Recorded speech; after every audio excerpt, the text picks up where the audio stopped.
Débriefing du Grand Prix de Singapour sur F1 ITV, mon cher Ziv, un Grand Prix en nocturne. Donc on a presque fait la sieste. Tu t'es pas endormi, toi? Oui, moi je me suis un peu endormi, Pierre. Hein, oui, c'est certain. Bon, on a vu un tout grand champion à l'œuvre, un peu comme à Spa-Francorchamps. On a vu deux champions à l'œuvre. On l'a vu à Monza, on l'a vu ailleurs. Hein, oui, c'est ça. On le voit. Et on n'a pas fini d'en prendre. Hein, semaine après semaine, il nous épate, lui et sa Red Bull, parce que là, il a été vraiment dominateur. Hein. Parce que c'est vrai, c'était vraiment impressionnant. Hein. En qualif déjà, enfin depuis vendredi, il tournait autour de tout le monde. Son troisième secteur, il n'y a personne qui a pu l'approcher d'un fifrelin. Oui, c'est inimaginable, hein, parce que lui et Alonso font une différence énorme avec leurs coéquipiers. Donc, apparemment, ils ont la même voiture. Donc, bien sûr. Ils éclaboussent de leur classe ce championnat. Quand tu vois le podium du Grand Prix, franchement, c'est 3 champions du monde. C'est Vettel, Alonso et Raikkonen. Alors, c'est vrai pour les 2 premiers par rapport à leur équipier. Pas de chance pour Grosjean, on en parlera évidemment dans le débriefing des Français, parce que lui était devant Kimi et fait une qualif d'enfer avec le 3e temps. Tout s'était bien passé samedi pour Romain, malheureusement pas dimanche. Mais quand on voit la course d'Alonso, son départ, et puis la manière dont il gère la stratégie, l'opportunisme d'un Alonso, et Kimi, la remontée qu'il fait, la solidité, la constance, c'est vraiment aussi bluffant que la domination de Vettel. Oui, tout à fait. Et alors, ce qu'on note, c'est qu'effectivement, ce sont les meilleurs qui émergent, et ce sont des champions du monde, et on se dit que la Formule 1 de 2013 permet effectivement à cet immense talent de ne pas se faire la différence. De faire la différence. Et une fois de plus, on a vu une course.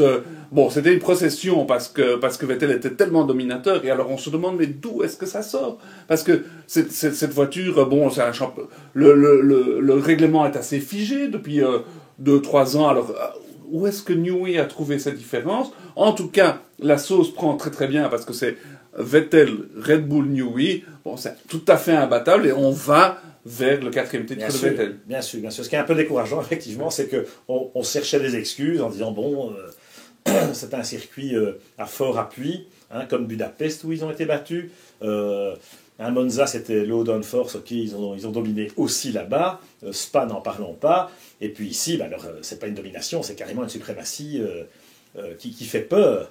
Avec Weber, qui, quand même, en qualif, bon, le problème de Weber, c'est qu'on ne peut pas comparer aujourd'hui la Red Bull de Weber, parce que Weber, il est un peu en roue libre, en fin de parcours, et que, bon, l'auto est quand même largement supérieure. Weber ne parvient pas à en profiter. En plus, c'est toujours sur lui que tombent les problèmes mécaniques.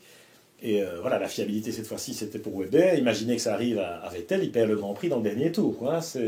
Oui, ça aurait pu se passer, mais d'un autre côté, on va pas le lui souhaiter parce que il est tellement maître de son sujet que, bon, il mérite son titre, mais d'un autre côté, moi, je pense à Alonso, qui de nouveau nous crédite un départ extraordinaire de la 8e position. Il se retrouve 3e au mérite, hein, parce que c'est vraiment formidable, et puis il termine la course 2e. C'est magnifique. Et moi, je pense à lui tout le temps parce que je me dis, c'est vraiment lui aussi, il mérite un titre avec Ferrari. Il fait tout ce qu'il peut, il fait encore plus que ce qu'il doit faire. Et bon, c'est toujours Vettel qui empoche la mise. Je trouvais intéressant de voir un peu le langage corporel dans la salle avant le podium, là, quand les pilotes se retrouvent, hein, les 3 premiers. On a vu qu'Alonso et Raikkonen se saluaient avec une certaine complicité, et on sent le respect entre ces 3-là, évidemment. Et c'était très amusant de voir ça par rapport à la conférence de presse de vendredi chez Ferrari, Alonso-Massa, où Massa continuait à dire, en présence de Dominicali et d'Alonso, que lui, il n'allait pas aider Alonso, et que lui, maintenant, il jouait sa carte et qu'il n'en avait rien à faire. Ça faisait un peu sourire jaune Dominicali. Fernando, pas vraiment d'état d'âme par rapport à ça, parce qu'il aime bien Felipe d'abord, et ensuite, même si Massa a fait son petit coup de panache au qualif, hein, parce que sur un tour, Massa il est toujours capable de sortir un bon chrono, la preuve, il s'est qualifié devant Alonso. En course, de nouveau, il passe à côté, il n'existe pas, quoi, hein, désolé, mais entre Alonso et Massa, il n'y a pas photo. Oui, Alonso, il est cool, hein, parce qu'il sait très bien qu'il domine Massa de la tête et des épaules. Il n'est pas inquiet s'il est 2 centièmes derrière le sapin. pas du tout, il sait très bien qu'il est supérieur. Et puis, bon, on espère que Felipe va nous faire un coup d'éclat à Interlagos, comme ça sera sympa pour lui, devant son public. Voilà. Et là, il en est vraiment capable parce qu'il est à la maison. Mais sinon, c'est vrai qu'Alonso, bon, c'est une classe à part. Hein. Voilà. Alors, on a vu aussi les Mercedes, évidemment, avec Nico Rosberg en première ligne, avec la remontée de Lewis, et les McLaren, qui ont quand même surpris, déjà en qualif et en course, elles ont failli réussir leur coup.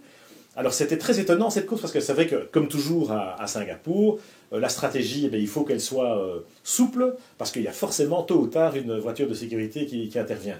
Là, elle n'a pas vraiment bouleversé la donne, mais quand même, il restait 40 tours, quoi, et c'était pas évident de faire près de 40 tours avec le deuxième train. Certains ont tenté le coup et ont réussi leur coup, Alonso, Raikkonen entre autres, parce qu'ils ont peut-être eu la bonne fenêtre au moment de la safety car, et puis d'autres, les McLaren, elles n'avaient plus de pneus les 5 derniers tours, c'était pathétique, quoi. C'était fini, même Kimi disait que les 3 derniers tours, ses pneus étaient cuits, mais que dans le fond, bon, il avait un matelas et qu'il n'y avait pas de problème. Chez McLaren, bon, c'est très triste de voir cette saison qu'ils font, vraiment c'est une saison en enfer. Il n'y a pas encore eu un seul podium, hein, ce n'est plus arrivé depuis 1980, je crois. Ouais. Et donc c'est très triste. 5 tours à la fin, Jenson pouvait y prétendre. Hein, pouvait y prétendre, les deux McLaren toujours ensemble, hein, Button, Perez, pas loin, ils sont jamais très très loin. Bon, Perez pour l'instant un peu critiqué chez McLaren, mais ils vont le reconduire en principe. Mais de voir une équipe comme McLaren qui fête ses 50 ans d'existence, bon, c'est une très mauvaise saison pour eux, ça c'est clair.